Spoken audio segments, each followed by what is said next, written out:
Hi, folks. Welcome to episode 155 of the Wealth on Any Income podcast. This is where we talk about money tips, techniques, attitudes, information, and provide inspiration around your business and your money. I'm your host, Rennie Gabriel. In past episodes, we spoke about how to understand the numbers from your business, how to measure the level of pleasure based on where you spend your money, how to track your money in 5 to 10 seconds, what determines how close you are to complete financial choice, and how to run your business without being in your business. Last week, we had Jeremy Stevenson, who worked for or managed several family businesses for the ultra wealthy. Today, we have as our guest, Michael Brenner. Michael is the author of The Content Formula and, I love this one, Mean People Suck, based on his experiences in marketing. He is the founder of the top marketing agency, Marketing Insider Group, and has had roles as VP of Digital Marketing at SAP, which is the largest software company in the world. He was also the Chief Marketing Officer of multiple high-growth startups and a top marketing influencer. Michael, welcome to the Wealth on Any Income podcast. Yeah, thanks so much for having me. It's great to be here. Terrific. Well, let's get started with some questions. Okay, you do something in marketing, but tell me a little bit more about that and why you do this. Yeah, it's long story short, I started my career in sales, was frustrated with the amount of support I was getting from my peers in marketing. And so I made a career switch really early on in my career and stayed with it, but always kind of maintained that focus on a sales mentality. How does marketing help to deliver revenue for the business just like sales does? And so that's really been the focus. It's where I get a lot of, I think, joy and satisfaction is being able to help other companies now to be able to show that they're not just spending money on these esoteric terms like branding and testing different, fun advertising channels like TikTok, but they're actually driving the bottom line. Yeah, that makes so much sense because I know that I and probably a lot of companies look at marketing as an expense that doesn't produce results to the bottom line. Yeah, I've always been a results-driven, focused marketer. It's just being a business person. I think that's how you have to be. And unfortunately, too many people think marketing is, crayons and paper and glue sticks, making, pretty images and logos. But I think for those of us, especially, those that are trying to build wealth, we're obviously got to focus on the return on investment. Perfect. And now you're probably aware, as most of my listeners are, that I donate 100% of the profits from the online work that I do and the books and programs to a charity called Shelter to Soldier that rescues dogs and then trains them as service animals for soldiers who've returned with PTSD, traumatic brain injuries, and things like that. Tell me about a particular charity that you support and what they do.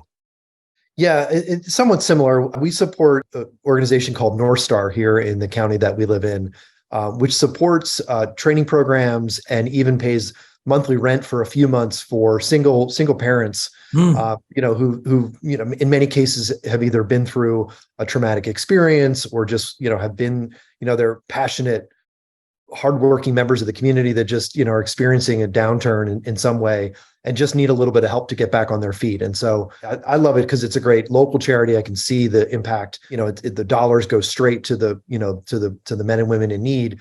And in many ways, it's also supporting the children, who are unfortunately the bad end of some challenging situations. Yeah, no, that's great. And I actually, my wife and I are supporting a single mom who is raising her daughter, her nephew, and also taking care of her mom. So I know how tough that is to juggle jobs and kids and get out of poverty. Yeah. So bless you for that. Thank you, yeah, thanks, Michael. Tell me about your target market. Who are the people you want to be working with? Yeah, we really target, I like to say I target people just like me, folks that are working on building a business, trying to drive wealth, trying to, serve the needs of their clients. They can't afford a marketing agency that's, got a big building and fancy cars in the parking lot. They just need results. And so founders largely of what we call SaaS technology companies, software as a service technology companies, and also in other cases, other service companies, professional services, accountants, those kinds of things. But usually it's the small to mid-sized company that doesn't have a marketing department. They don't have a fancy agency from Madison Avenue, New York. They just need something that's going to drive results for them. Oh, perfect. Okay. Well, getting back a little bit to, the book, Mean People Suck. Tell me about your biggest failure. And this is a two-part question. What was your insight from that? What did you do with it? Yeah, I mean, the insight really came out of, I spent 20 years in the corporate world. And what I found, and I think many people experienced this, was most managers don't know how to manage. Unfortunately, too many employees are really unsatisfied and find their work relatively unrewarding. And the simple problem in both of those situations is that, I think we've sort of learned that nice guys finish last, that sort of saying. And it's really the opposite. In fact, the research showed, and that's what I really wrote the book about, was that all of the research shows that actually it's kindness, it's empathy, it's the opposite of micromanagement, sort of almost like, giving your employees the opportunity to define what they do and how they do it.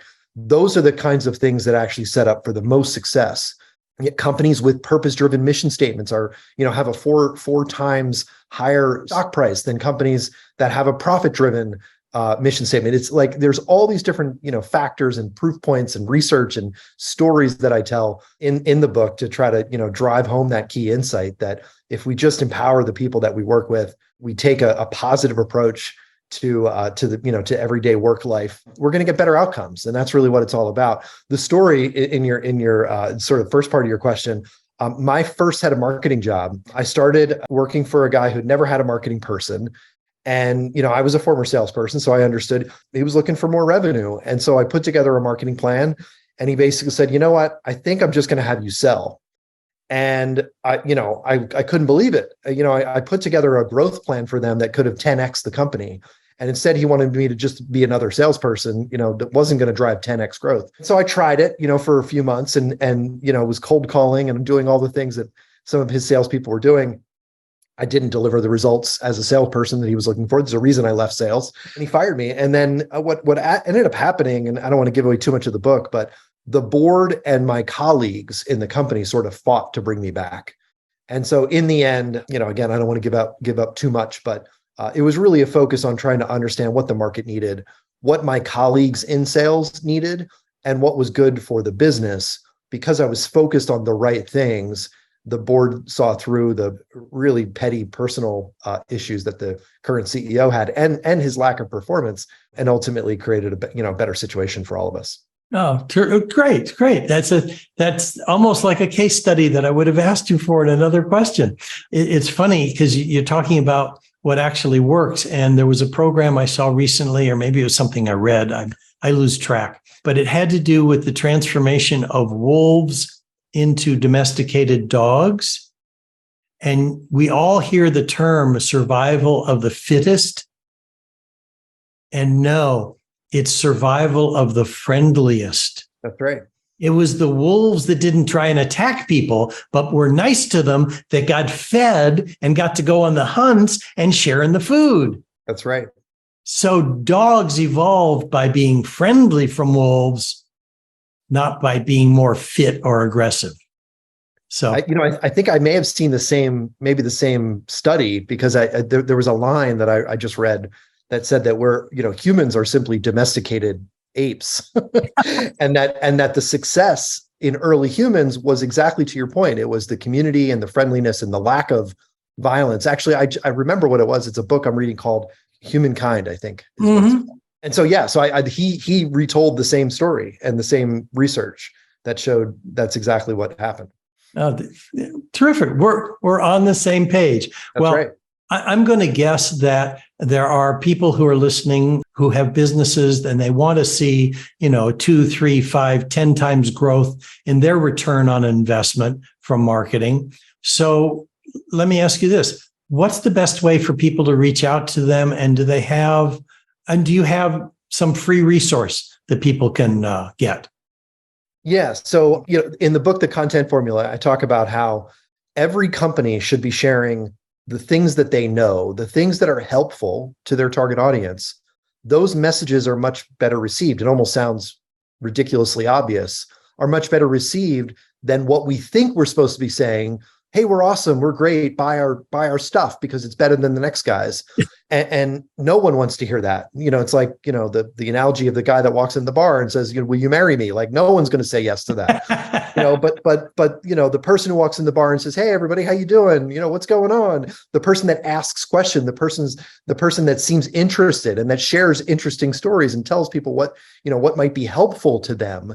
That's how you can generate, attract the target audience that you want and to grow your business. So if folks want to reach out to me on LinkedIn, Michael Brenner, I live in Westchester, Pennsylvania. If you send me a LinkedIn message that you heard me on this show, I'll send you a free PDF of the book, The Content Formula. Oh, that's terrific. Thank you. And is there a question that I should have asked you that would also give some great value to the people listening or watching? Yeah. This is on YouTube as well. Yeah, absolutely. One of my favorite tips. So people often ask me, like, what's the one piece of content? What's the one type of marketing story that every company should focus on? So I wish you would ask me that question because I love to talk about this. And it's tell your story, your founding story. And by telling the story, I don't mean talk about yourself. I mean, talk about the inspiration that drove you to create a company, to create a business, to want to drive an answer, a solution. What was the problem? What was the challenge? What was the thing that irked you? What kept you up at night? What was sort of the audience's pain point that you're trying to solve? Founders that, we see founders that tell that story with passion and, with empathy and with sort of a human-centric approach, not a promotional one, but really an emotional one, are the ones that really are able to attract the right people to grow their business and ultimately to see the return on investment. Thank you, Michael. This is excellent. Excellent content. Thank you for being on the Wealth on Any Income show. Thanks so much for having me. This was fun. Great. And for those of you who are listening, if you'd like to know how books, movies, and society programs you to be poor and what the cure is, then log on to wealthonanyincome.com/TEDx.